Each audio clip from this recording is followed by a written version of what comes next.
What are psychedelics? They are perhaps, in my view, and as well the view of many people, the most interesting and fascinating compounds that exist and grow in nature. And as well, of course, some of them can be synthetically made in laboratories. But there are these interesting things, mainly for what effect they have upon our minds when we consume them, how they alter our perception, our cognition, our moods, our feelings, opening up a whole door of perception, to use an Aldous Huxley reference. In essence, they take the mind as it is representing things right now, and they transiently, for however long the drug remains in your system, they alter the way in which you are representing and experiencing the world in rather profound ways. Um, it's very difficult to really imagine what it would be like to undergo a complete alteration to the way you're perceiving the world. You almost have to go through it. You almost have to be initiated in order to really understand on experiential level what it is that these things do. And I say this not as an endorsement, as an encouragement, but really just a raw reflection upon how, before you've ever experienced a psychedelic transformation, you cannot possibly experientially relate, or you cannot possibly really put yourself in the shoes of someone who has, you know, consumed a mind altering compound. And I don't want this to belittle people who haven't explored this dimension to their awareness. There are, of course, many different ways to explore your awareness, through meditation, journaling, sleep yoga, your normal yoga, dreaming, lucid dreaming. There are many different avenues for exploring the mind, and psychedelic compounds are, of course, one such avenue. But I find them to be the avenue that is most connected to our sort of the shamanic core of um, mind exploration.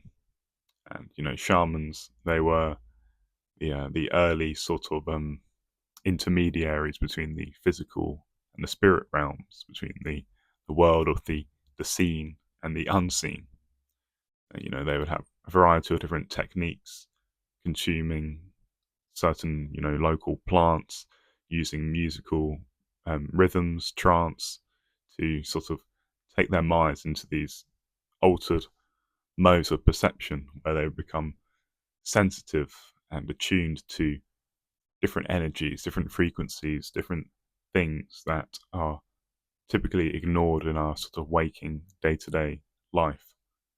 And it was their sort of social role within the tribe to be able to traverse, to train themselves to understand, comprehend, and be able to navigate these sort of altered states of mind in order to, collect certain insights, certain understandings for healing as well, fundamentally. And they had a very important social role within the tribe. And we detach ourselves from the world of the unseen, the world of spirits, of subtle forces at our own peril. I think it's very myopic to become really enclosed within just solely this physical world, you know. But yeah, within this sort of world of shadows almost, And this isn't to say that there are not dangers, certain pitfalls, certain risks when it comes to exploring altered states of mind. I don't think I don't think it's something that anyone should ever rush into. I think it's something that someone should prepare themselves significantly before they choose to, consume a psychedelic compound or anything like that. You shouldn't think that I'm just going to eat this mushroom or drop this tower of acid and it's going to solve all my problems. That's not how it works. What it will do, perhaps, is it will put your experience in a much more complex, much more entropic state of processing. And this I want to translate this more into simpler terms, but imagine how your perception is of reality right now, and imagine all the detail, the resolution being slowly dialed up to from 1080p to 4K to 8K, and imagine that when you're dialing up, you're seeing the nuances, the intricacies of the way in which your brain is representing reality, and you're also seeing all the stuff that often your normal waking mind filters out, because your mind has to filter stuff out in order to focus your attention on stuff, in order to keep you directed and oriented in life.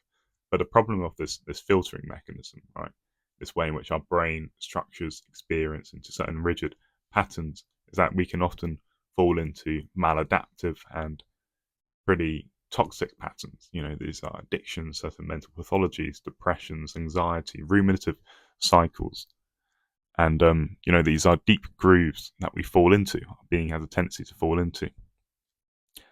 And sometimes, the efficacy of a psychedelic is to flatten and remove all these grooves and returning you to more of a childlike, a less conditioned state of perception, where everything is novel, flowing, and here, deeply in the moment. And when you're in this sort of state where everything is flowing, more complex, richer in sort of vibrancy and detail,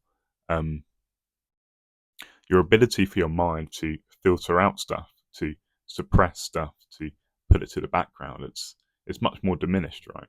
And we call this almost the dissolution of the ego, right? The reducing of activity of the default mode network, and to use some neuroscience lingo.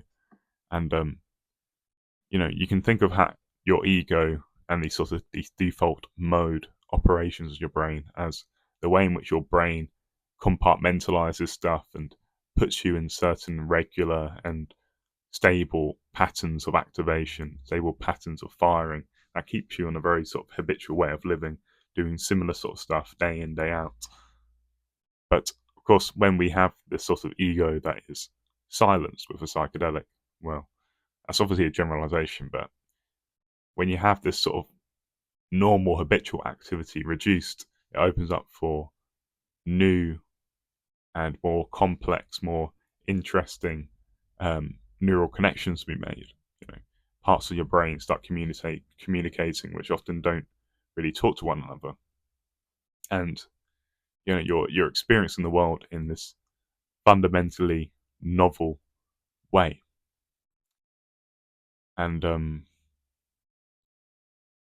this can be profoundly fascinating. It can arouse just such rich curiosity. But of course, if you're not sort of adequately prepared, it can be quite destabilizing.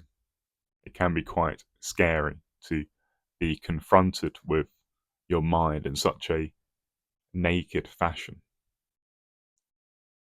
But remember that it is of course transient.